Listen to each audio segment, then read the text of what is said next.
Coming up on Sbu TV News, Ben Folds rocks the Riley Center, and one of St. Bonaventure's own looks to take his talents to Hollywood.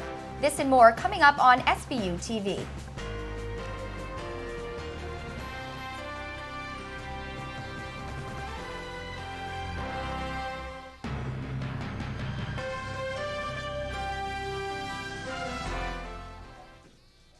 Welcome to Sbu TV News. I'm Coleman. And I'm Colin. The famous singer and songwriter and former frontman of Ben Folds 5 performed in the Riley Center Arena at St. Bonaventure April 24th. About 570 Bona and other area college students and community members bought tickets to see Ben Folds sing and play piano along with his drummer and bassist. Folds management declined our request for an interview and would not allow cameras in the arena, but many fans were on hand before the doors opened for the show. He puts, emphasis in certain things, and he has a good way of expressing himself. I'm looking forward to a quality performance by Ben Folds, and I heard he does a lot of ad-libbing, so I think that'll be interesting to see. A lot of the other stuff I listen to is not on par with this at all, but it's Ben Folds, he's my man. No. Singer-songwriter Chris Mills opened the concert. Folds took the stage around 9 p.m. and played for more than 2 hours. One St. Bonaventure sophomore is looking to go from the small screen to the big screen. Sbu TV's Maria Costa has the story. Action. For St. Bonaventure sophomore Matt Detisch, these words mean it's time to work. Detisch owns his own production company in Erie, Pennsylvania, and makes films. Me and my partner, Scott McGrath, who was an old teacher of mine in high school, we shoot films basically in the summers. He is currently working on his first big film entitled The Wolf at the Door, about the life of a cop. With a small budget, innovation and creativeness is extremely important. So, I mean, we bought a suit, we bought a couple of fake blank shooting prop guns, some fake blood, and then we just started shooting, and the Erie police helped us out. They gave us a couple police cars to use. The Mill Creek police helped out in letting us shoot inside the police station. There's a scene where a policeman's shooting at a shooting range. They let us use the real range, and we shot with live rounds, which is never done in movies. Most of Detisch's movies so far have been centered around violence and horror because it satisfies the audience. I mean, our friends love to see this kind of action, and B, they're easy to shoot and they're cheap. Detisch was only in the 8th grade when he became interested in filmmaking. He was involved in acting, and the idea of using a camera to capture acting was appealing. I had a friend named Adam Fish who I worked with many years after that making films, and he got me involved. One day he asked me where he could buy a bunch of sandbags. He was making a war film, and so I got really interested. So what's Detisch's plan for the future? Maybe make films for a living, but I don't have my heart set on it or anything like that. It's just, so far it's just a hobby. For Sbu TV, I'm Maria Costa. Detisch plans to release The Wolf at the Door in the fall of 2006. 3 dormitories are going dry next fall. No alcohol would be permitted in Shay, Laughlin, or Falconio halls. Director of Residence Life, Nichole Gonzalez, explains. Because the 3 residence halls that are being labeled as dry are all first-year students, and typically speaking, there are no first-year students that are traditional freshmen that would be of age. Do these changes mean anything else? This isn't the beginning of a movement on campus or anything like that. We are not at all, no one, to my knowledge, is thinking that we're moving to. The St. Bonaventure chapter of the American Advertising Federation presented their national advertising plan to the SBU community on Wednesday in Murphy Auditorium. Otherwise known as AAF, the team consists of 20 JMC majors and 20 marketing majors. This year's client is Postal Vault, which is a mailbox locking company. After the presentation, the team entertained questions from various members of the SBU faculty.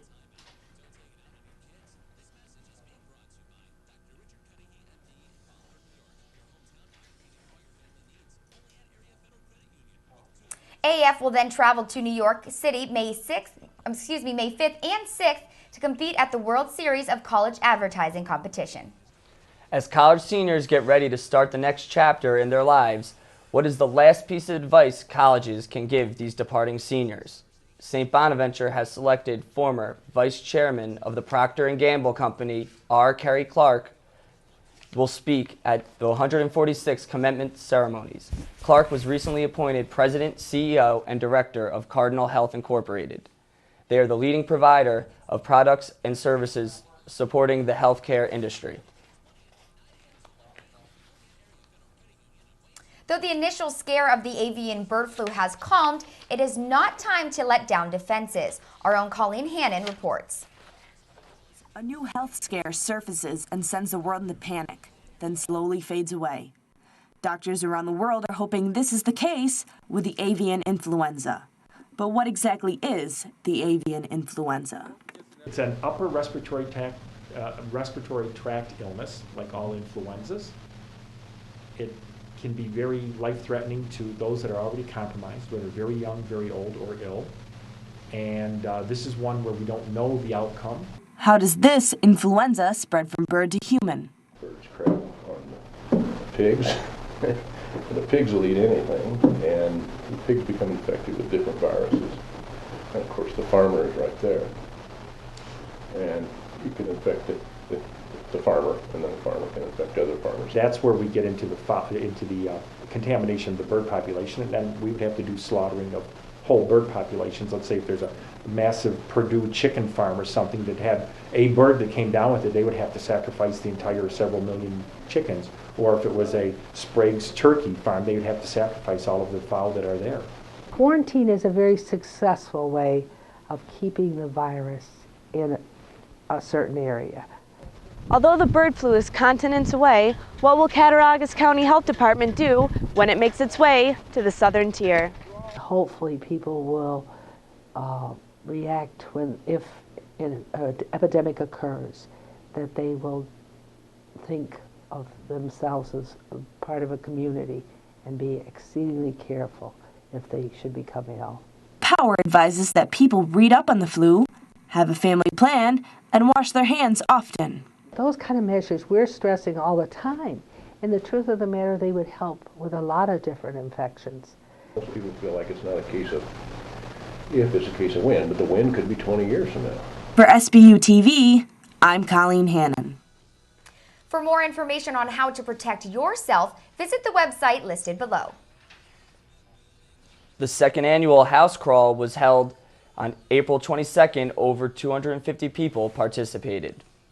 The event raised over $600 for Habitat of Humanity, and the number of participants was almost twice the amount from last year's crawl.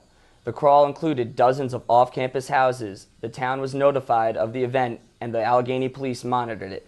Several tickets were issued the day of the house crawl for trespassing, littering, and open container. The only problem that we had at our house was there was a lot of cups and cans the next day, and we actually got a ticket saying that we needed to clean up the debris within 24 hours or we were going to be fined. The United States educational system is marked by accountability, testing, and no child left behind. However, one epidemic is quietly and quickly taking it over. Sbu TV's Maria Costa has the details. Is calling America dropout nation. 30% of high school students will leave without graduating. The epidemic is relatively silent, but on a recent television interview with Oprah, one billionaire couple was anything but silent.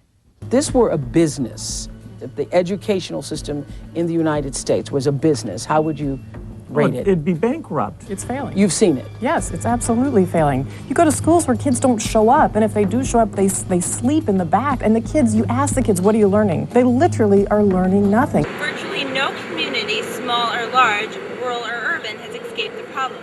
So what are Olean High School's dropout rates? We've done different studies, different ways, in different times, and they've ranged from probably 4% to 13% in different years. Identifying the problem is just the first step. The most important step is what community leaders and school administrators are doing to help students. We just try to prepare them to understand that they need to always challenge themselves, take the most difficult courses they can take, struggle with things, and maybe fail at things. We've only learned our best lessons in life sometimes from failing. Howard said, on average, 10% of students who start their freshman year won't graduate. For Sbu TV, I'm Maria Costa. Most high school dropouts are increasingly having a difficult time finding employment due to outsourcing and immigration. According to Time magazine, nearly half of all dropouts ages 16 to 24 are unemployed. Funding for a youth baseball league in Alabama has been frozen. Some members of the community say the teams were purposely divided according to race. Others say that simply isn't the case. CNN's Brock Parker reports. On these fields, Lafayette kids play Dixie Youth Baseball. However, one predominantly white team and one all-black team sparked a protest of the city council, with some parents accusing the program of being segregated. Coaches don't pick based on race or anything like that. Most coaches pick based on the idea they'll have a team that can be competitive to win. Lafayette kids play in Dixie Youth games like these every year. City Councilman Cornelius Reese says he voted to freeze funds to the program because of the complaints, but learning more about the team selection process is causing him to change his mind. I never thought anybody just set out to have segregated teams. I never thought that, because the people who are over this thing, they're good people, and they care for the kids. But it just happened that way. Reese says the city gives Dixie Youth more than $5,000 a year. We don't have a recreation center here. We don't have a swimming pool for them, so we try to do the best we can to give them something constructive to do. Busby says he's happy the city may reinstate the funds and hopes the people who started this realize what's happened. I believe they realize that they have attacked something that is really positive for our city. I believe they realize they attack kids. The house on East Union Street, known as the Anchor, is no longer home to some Bonaventure seniors. Allegheny Code Enforcement called the house condemned and evicted the students after a complaint from the home's landlord. Code Enforcement Officer Lance Jobe said he could not comment on the eviction because it was still in litigation. The 5 boys who lived in the house also refused to comment. The seniors are staying at Motel DeSoto until further notice. And when we return, Justin Fields will give us a look into a busy week in Bonaventure sports.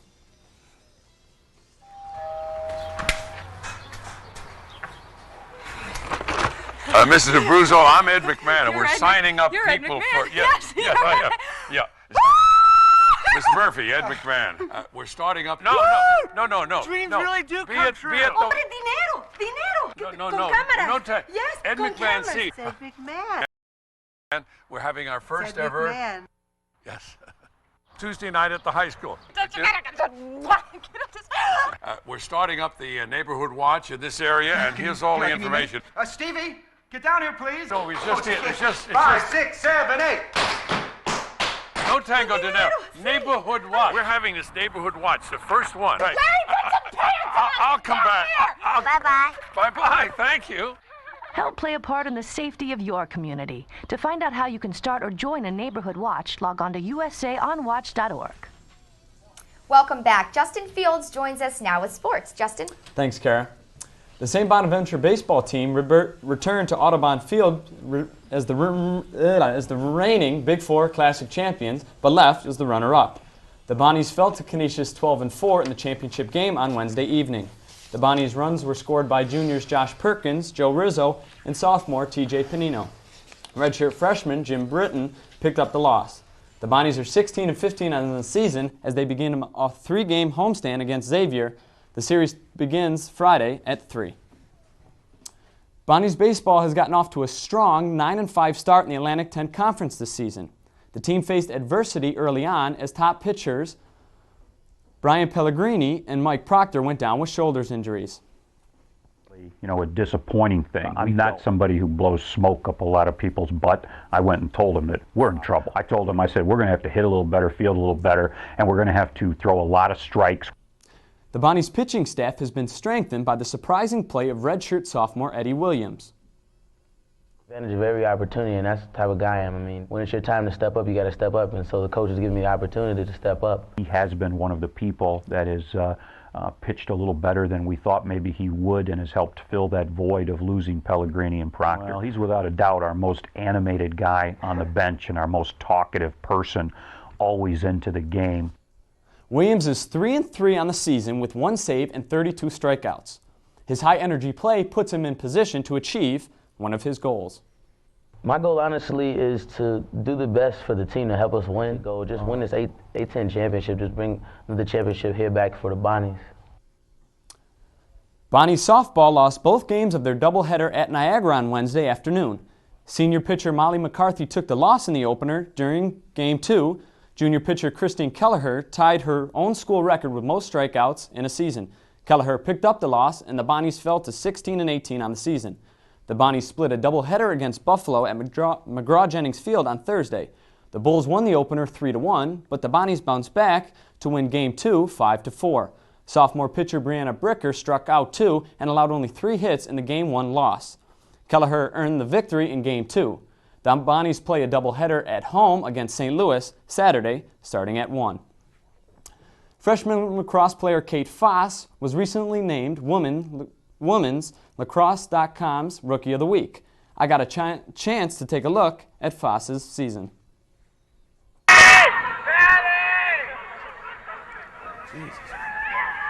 The women's lacrosse team is off to its best start in school history and its first ever national ranking.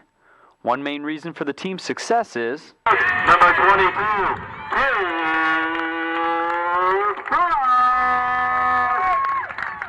With 2 games left, Faas has already broken the single-season record for goals with 47. She has also received A10 Rookie of the Week honors 4 times. But none of this surprises her coach. I knew she'd be a great asset to us and would step in and make a great contribution. Even as a freshman, Faas has shown leadership qualities. She can do anything and everything, and she's just, I look up to her. She's a great role model. She does everything that I ask of her, plus more on her own. She'll do agilities on her own. She'll go run on her own. And she's just the ultimate lacrosse player. So, has all of Faas's success changed anything? No, I just go out each game, play as best as I can, and whatever happens, happens. So. Yep. The women have already clinched a spot in the Atlantic 10 tournament. They have 2 regular season games remaining against St. Joseph's and Temple. Manoj Khettry was hired as the coach of the women's soccer team. Khettry comes to St. Bonaventure after spending the previous 3 seasons at Dayton as an assistant. People apply for the vacancy, which is that's tremendous that much interest was shown. Got some recruiting that needs to be done and a little bit of rebuilding, but again, it's a challenge that I think he's up to and is very much looking forward to, and we're eager to have him. Dayton went 44-15-5 while Khettry was there, including 2 A10 championships. Starting in the fall, the men's baseball team will have a new field to play on. Last fall, the university announced a $900,000 donation that will be used to install a new turf field. No company has been officially selected to install the field, but we have learned that the field will be a rubber-based field turf. It looks like grass, it plays like grass, it feels like grass. I mean, you can dive on it, jump on it, and you don't have any problems whatsoever with abrasions or catching. It has some give to it. Maintenance will be minimal. You know, it's all set up with drainage and PVC pipe, and there's all kind of holes in the actual grass turf.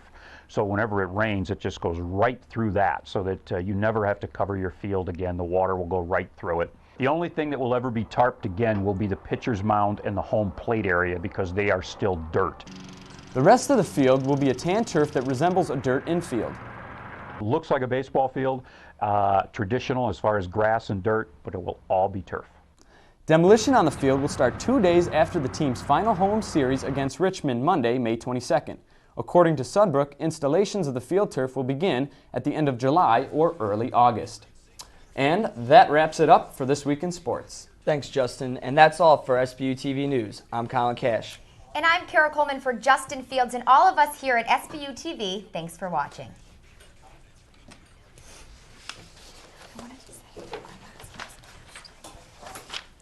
Thanks for watching our last You did good. It was good.